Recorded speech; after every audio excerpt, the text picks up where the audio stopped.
ಕೆಎಂಯು ರಾಮದುರ್ಗ ತಾಲೂಕು ಘಟಕ ಅಸ್ತಿತ್ವಕ್ಕೆ.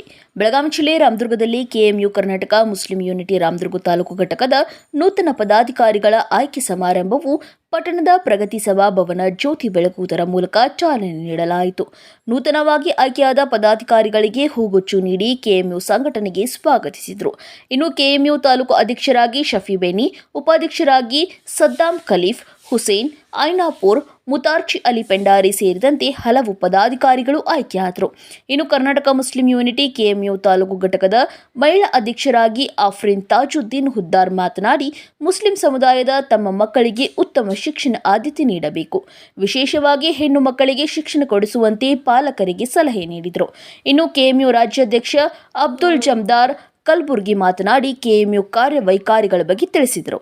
ಇನ್ನು ಈ ಸಂದರ್ಭದಲ್ಲಿ ಕೆಎಂಯು ಜಿಲ್ಲಾ ಅಧ್ಯಕ್ಷರಾದ ತಾಫಿಕ್ ಜಲೀಲ್ ಮೊಮಿನ್, ಮೆಹಬೂಬ್ ಸರ್ಕಾವಸ್, ಮುಫ್ತ್ ಜಹೂರ್ ಅಹಮದ್ ಹಾಜಿ, ಮೌಲಾನಾ ನೂರ್ ಅಹಮದ್ ಕಾಸಿಂ, ಮೌಲಾನಾ ಅಬ್ದುಲ್ ಖಾದರ್ ಸರ್ಕಾರ್ಚಿ, ಕೆಎಂಯು ಮುಖಂಡ ಸೈಯದ್ ನೀಲಿ, ಅಂಜುಮನ್ ಅಧ್ಯಕ್ಷ ಶಬೀರ್ ಅಹಮದ್ ಖಾಜಿ ಸೇರಿದಂತೆ ರಾಮದುರ್ಗ ತಾಲೂಕಿನ ಎಲ್ಲ ಮುಸ್ಲಿಂ ಜಮಾತಿನ ಮುಖಂಡರು, ಯುವಕರು ಉಪಸ್ಥಿತರಿದ್ದರು.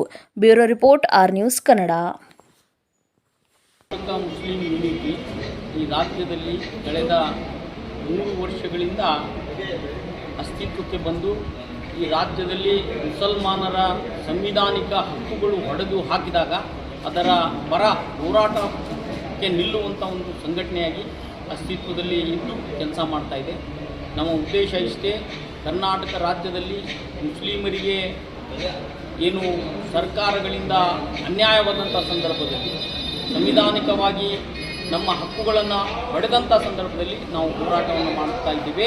ಆ ನಿಟ್ಟಿನಲ್ಲಿ ನಮ್ಮ ರಾಜ್ಯದಲ್ಲಿ ನಮಗೆ 2B ಮೀಸಲಾತಿಯ ಒಂದು ವಿಷಯ ತೆಗೆದು ಹಾಕಿದಾಗ ಬಹಳ ದೊಡ್ಡವಾಗಿರ್ತಕ್ಕಂಥ ಒಂದು ಅನ್ಯಾಯ ಆಗಿದೆ.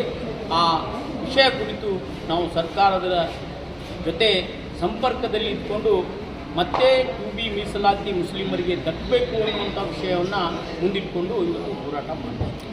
ರಾಜಕೀಯ ಉದ್ದೇಶ, ಮುಂದಿನ ಉದ್ದೇಶ ಏನಾರ ಇದೆಯಾ? ರಾಜಕೀಯ ಉದ್ದೇಶ ಅಂತಿಲ್ಲ, ಬಟ್ ರಾಜಕೀಯವಾಗಿ ನಮ್ಮ ಜನರಲ್ಲಿ ಒಂದು ಜಾಗೃತಿಯನ್ನು ಮೂಡಿಸುವಂಥ ಒಂದು ಕೆಲಸ ಮಾಡ್ತಾ ಇದ್ದೀವಿ. ನಮಗಾಗಿ ಯಾರು ಕೆಲಸ ಮಾಡ್ತಾರೆ, ನಮ್ಮ ಪರವಾಗಿ ನಿಲ್ಲುವಂಥವ್ರು ಯಾರು?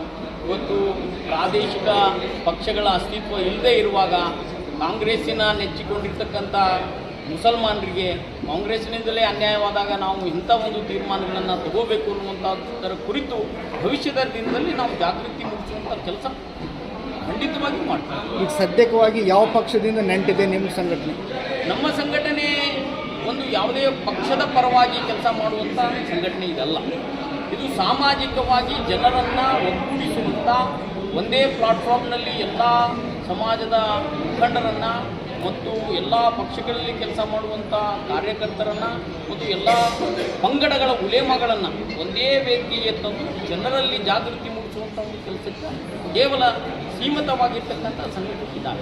ಬಹಳಷ್ಟು ನಿಮ್ಮ ಸಮುದಾಯದಲ್ಲಿ ಬಹಳಷ್ಟು ಕೊರತೆ ಇದೆ, ಅದಕ್ಕೆ ಹೇಗೆ ತಾವು ನಿಭಾಯಿಸ್ತೀರಾ? ಕೊರತೆಗಳು ಬಹಳಷ್ಟಿವೆ. ಅದನ್ನು ಪಡ್ಕೋಬೇಕಂತಂದ್ರೆ ನಾವು ರಸ್ತೆಗೆ ಇಳಿಯದೆ ನಮ್ಮ ಏನು ಸಮಸ್ಯೆಗಳಿಗೆ ಪರಿಹಾರ ಸಿಗೋದಿಲ್ಲ. ಅದಕ್ಕಾಗಿ ನಮ್ಮ ಜನರಿಗೆ ಇವತ್ತು ಜಾಗೃತಿ ಅವಶ್ಯಕತೆ ಅದ. ಯಾಕಂದರೆ ದುಡಿಯುವಂಥ ಸಮುದಾಯ, ಕಾಯಕವೇ ಕೈಲಾಸ. ಬೆಳಿಗ್ಗೆ ಅದು ದುಡಿಯಾಕೆ ಹೋದ್ರೆ ಸಂಜೆಗೆ ಮತ್ತೆ ಬಂದು ನಮ್ಮ ಕೆಲಸ ಮಾಡ್ಕೊಂಡು ಮಲ್ಕೋತಾರ. ಇವರಿಗೆ ಜಾಗೃತಿ ಕೊಡುವಂಥ ಕೆಲಸ ನಾವು ಇವತ್ತು ಮಾಡ್ತಾಯಿದ್ದೀವಿ. ನಾವು ಶಿಕ್ಷಣದಿಂದದಲ್ಲಿ ಹಿಂದುಳಿದಿದ್ದೇವೆ, ಇವತ್ತು ಆರ್ಥಿಕವಾಗಿ ಹಿಂದುಳಿದಿದ್ದೇವೆ, ಸಾಮಾಜಿಕವಾಗಿ ಹಿಂದುಳಿದಿದ್ದೇವೆ. ಹೀಗಾಗಿ ನಾವು ಹಿಂದುಳಿದ ಸಮುದಾಯ ಅಂಥೇಳಿ ಈ ಶಾಶ್ವತ ಹಿಂದುಳಿದ ವರ್ಗಗಳ ಆಯೋಗ ಗುರುತಿಸಿಕೊಂಡಿದ್ದರೂ ಕೂಡ ನಮ್ಮ 2B ಮೀಸಲಾತಿಯನ್ನು BJP ಸರ್ಕಾರ ತೆಗೆದುಹಾಕಿದೆ. ಅದನ್ನು ಪುನಃ ಪಡೆಯೋ ತನಕ ನಮ್ಮ ಹೋರಾಟ ಮುಂದುವರಿದೆ. ಪ್ರಸ್ತುತ 90% ಕಾಂಗ್ರೆಸ್ಗೆ ಸಪೋರ್ಟ್ ಮಾಡಿದೆ ನಿಮ್ಮ ಸಮುದಾಯ. ಈಗ ಮುಸ್ಲಿಮರಿಗೆ ಹತ್ತಕ್ಕತ್ತಾ ಇದೆ ಕಾಂಗ್ರೆಸ್ ಸರ್ಕಾರ. ಹತ್ತಿಕ್ಕುವಂಥ ಕೆಲಸ ಯಾವ ರಾಜಕೀಯ ಪಕ್ಷಗಳು ಬಂದರೆ ಮಾಡ್ತಾನೇ ಇರ್ತಾವೆ, ಅದಕ್ಕೇನು ಪ್ರಶ್ನೆನೇ ಇಲ್ಲ. ಭಾಳಷ್ಟು ನಮ್ಮ ಸಮುದಾಯದ ನಾಯಕರು ಇವತ್ತು ಅವರ ಇದನ್ನು ಪೇಜ್ ಹೊಳ್ಳಿ ಹಾಕಿಬಿಟ್ಟಾರೆ. ಶೀಮ್ ಇಬ್ರಾಹಿಂ ಆಗಿರ್ಬೋದು, ರೋಷನ್ ಬೇಗ್ ಆಗಿರ್ಬೋದು, ಭಾಳಷ್ಟು ನಮ್ಮ ಸಮುದಾಯದ ನಾಯಕರು ಇವತ್ತು ಪರದೆಯ ಹಿಂದೆ ಹೋಗಿಬಿಟ್ಟಾರೆ. ಆ ಸಮಸ್ಯೆ ರಾಜಕೀಯವಾಗಿ ತುಳಿಯುವಂಥ ಕೆಲಸ ಪ್ರತಿಯೊಂದು ಸರ್ಕಾರಗಳು ಬಂದಾಗ ಪ್ರತಿಯೊಂದು ರಾಜಕೀಯ ಪಕ್ಷಗಳು ನಮ್ಮಿಂದ ಮತ ತಗೋತಾವು, ಅಧಿಕಾರಕ್ಕೆ ಬರ್ತಾರ, ನಮಗೆ ಅಧಿಕಾರ ಕೊಡಬೇಕನ್ನುವಂಥ ಸಂದರ್ಭ ಅಂತಂದ್ರೆ ವಿಚಾರ ಮಾಡಕ್ಕೆ ನಿಲ್ತೇವೆ. ಕೊನೆಯದಾಗಿ ಸರ್, ಸರ್ಕಾರಕ್ಕೆ ಏನು ಹೇಳಕ್ಕೆ ಇಷ್ಟಪಡ್ತೀರಿ?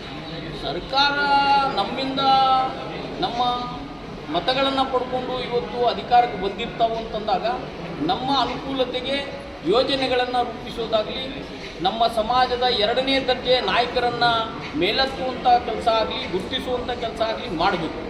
ಎಲ್ಲೆಲ್ಲಿ ಅವರಿಗೆ ಆಯಕಟ್ಟಿನ ಸ್ಥಾನಗಳನ್ನು ಕೊಡಲಿಕ್ಕೆ ಅವಕಾಶಗಳದಾವು, ಸಮುದಾಯದ ಜನರಿಗೆ ಪ್ರತಿ ತಾಲೂಕಿನಿಂದಲೂ ಗುರುತಿಸಿಕೊಡುವಂಥ ಕೆಲಸ ಇವತ್ತು ಸರ್ಕಾರ ಮಾಡಬೇಕು ಅನ್ನುವಂಥ ಮನವಿ ಇವತ್ತು ಕರ್ನಾಟಕ ಮುಸ್ಲಿಂ ಯೂನಿಟಿ ಮೊದಲಿಂದನೂ ಮಾಡ್ಕೊತಾನೆ ಬಂದದ.